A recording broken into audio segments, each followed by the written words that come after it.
की बात है, एक था राजा भक्ति देव। वो बहुत ही घमंडी और लालची था। वो शक्ति और संपत्ति दोनों तरह से ही बहुत ही समृद्धि था। मन में युद्ध हो, तीरंदाजी हो, तलवार भांजना हो या फिर भाला फेंकना, वो इन सभी चीजों में बहुत ही कुशल था। कोई अन्य राजा उसका सामना नहीं कर पाता था। इसीलिए भक्ति देव को जो राज्य लाभकारी लगता, वो उस राज्य में आक्रमण करके उसे अपने राज्य में मिला लेता। फिर उसके राजा को अपने अधीन करके भारी कर लगा देता। भक्ति देव को अपने कौशल पर बहुत ही ज्यादा घमंड था। वो सभी लोगों को अपने से तुच्छ समझता था। एक बार की बात है, भक्ति देव अपनी सेना का मुआयना कर रहा था। अरे महाराज, ये आपकी सेना है, इसका मुकाबला कोई नहीं कर सकता। अरे और क्या, मेरा मुकाबला कोई कर सकता है क्या? अरे महाराज, आपका क्या कहना, आप जैसा बहादुर और पराक्रमी राजा इस पूरे वर्तमान में कोई नहीं। अरे सही कहा तुमने। मेरी एक बात सदैव याद रखना, वो राजा ही सब पर राज कर सकता है जो किसी से ना डरे, किसी से भी नहीं। अरे महाराज, मैंने आपको देखा है, आप सच में किसी से नहीं डरते, चाहे आपके सामने कोई भी हो। पूरे संसार में केवल एक व्यक्ति को छोड़कर मुझे कोई नहीं डरा सकता। महाराज, वो कौन है? मेरे पिता के मित्र और मेरे गुरु राजा राजनारायण।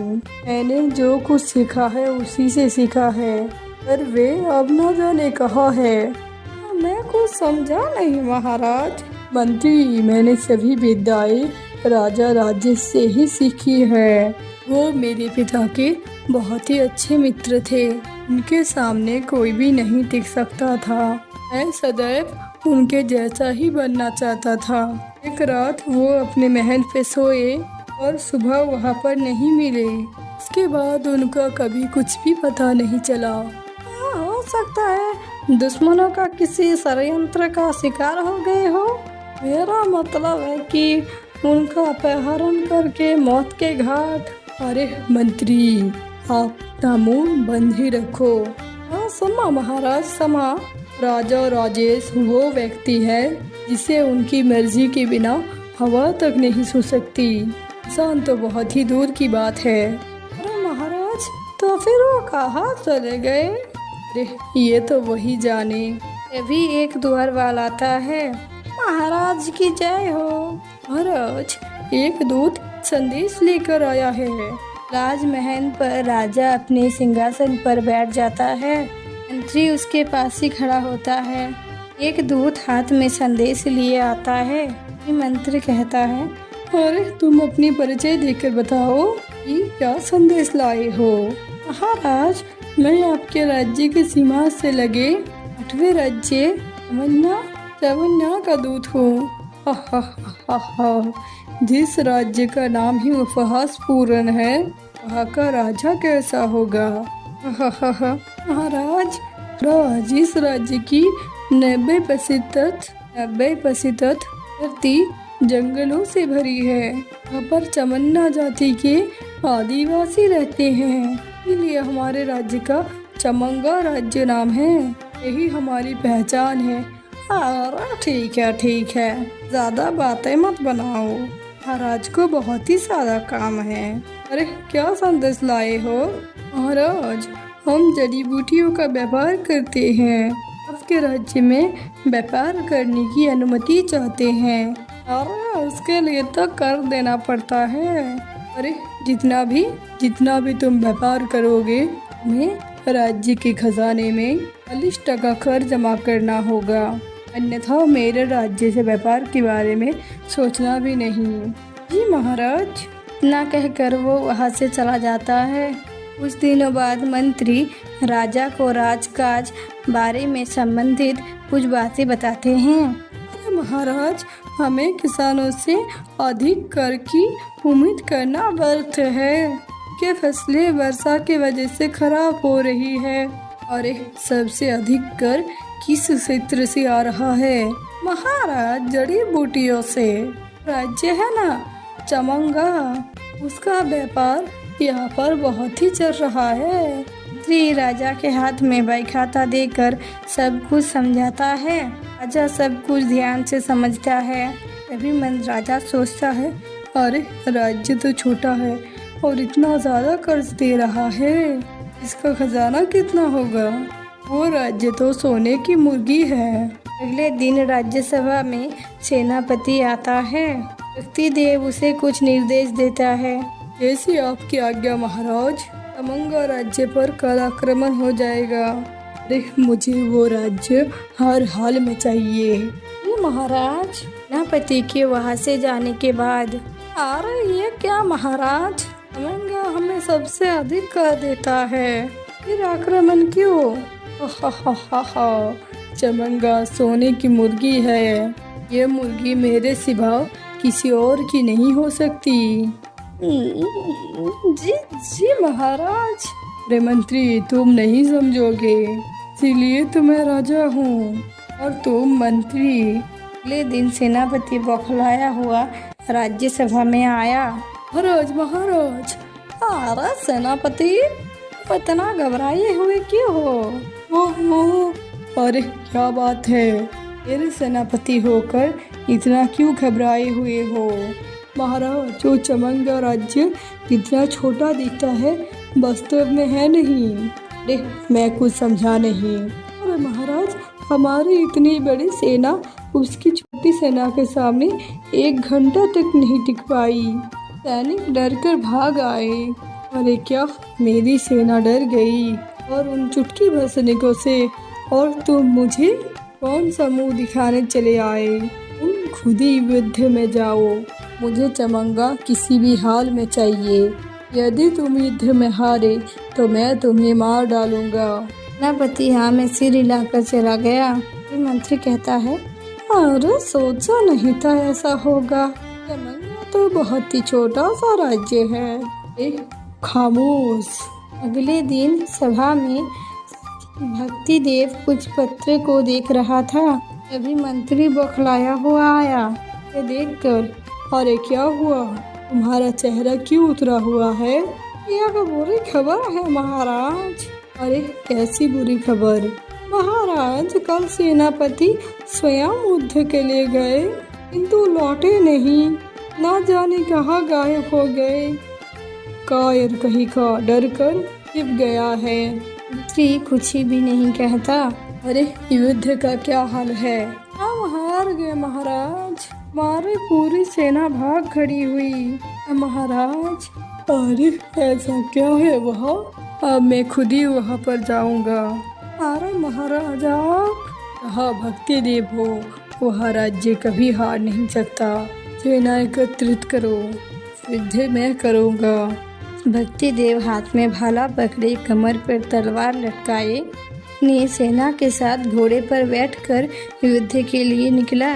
युद्ध चमंगा के जंगल में लगे एक मैदान पर लगा गया। भक्ति देव की सेना युद्ध में भारी पड़ रही थी। फिर जंगल से कुछ आदिवासी हाथे में त्रिशूल लिए दौड़े आए। सभी ने माथे पर तिलक लगाया हुआ था। का रौद्र रूप देखकर भक्ति देव की सेना भागने लगी। भक्ति देव सीधी भाग गया और आदिवासियों के सामने वो अकेला खड़ा हो गया। 5-6 लोगों को एक साथ मार भगाया। आदिवासी भक्ति देव का पराक्रम देखकर हैरान थे।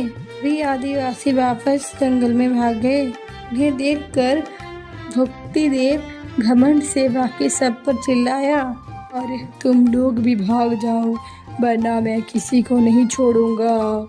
100,000 तुम लोगों के लिए मैं अकेला ही काफी हूँ। बाबा आ गए, बाबा आ गए। जंगल से बूढ़ा आदमी, लेकिन हट्टा खट्टा, माथे पर तिलक लगाए, लंबी लंबी दाढ़ी मूंछ, हाथ में त्रिशूल लिए आया। इसे देखकर भक्ति देव हाहा लग करके हंसने लगा। अच्छा, अब तुम आए हो।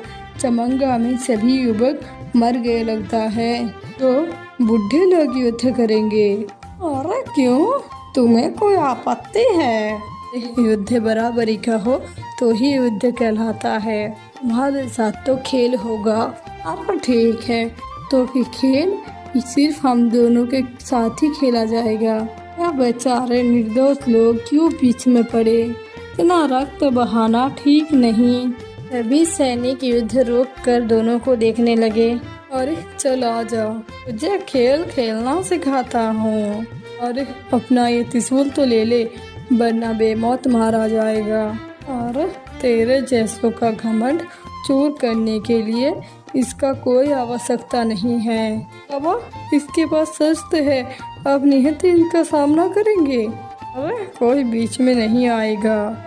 उन्हें मुझे नहीं, अपने काल को ललकारा है। इतना कहकर भक्ति देव ने भाले से बूढ़े पर प्रहार किया, किंतु बूढ़े ने न केवल भाला पकड़ा बल्कि उसे भक्ति देव से छीनकर 2 टुकड़े कर दिए। भक्ति देव ये देखकर हैरान रह गया।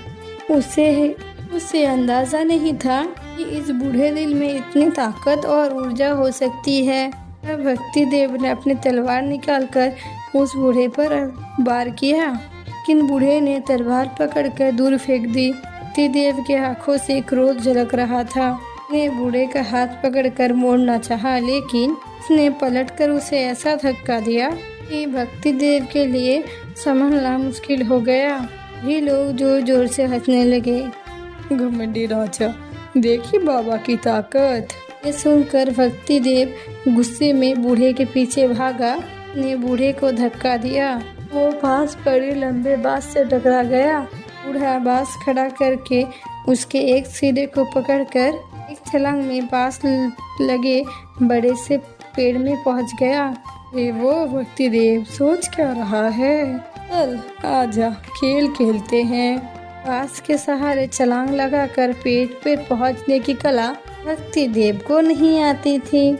वो पेड़ पर चढ़ने की कोशिश करने लगा। तभी बूढ़ा कूदकर नीचे आ गया। अरे चला बाजा, तेरा काम आसान कर दिया। भक्ति देव ने भागकर तलवार उठाई, बूढ़े पर वार किया। तब बूढ़े ने एक हाथ से उनकी तलवार पकड़ी और दूसरे से गर्दन, उसे अपने साथ बच्चों की तरह गुताने लगा। अरे क्यों बच्चे, और खेलेगा? बच गया ना बाजा।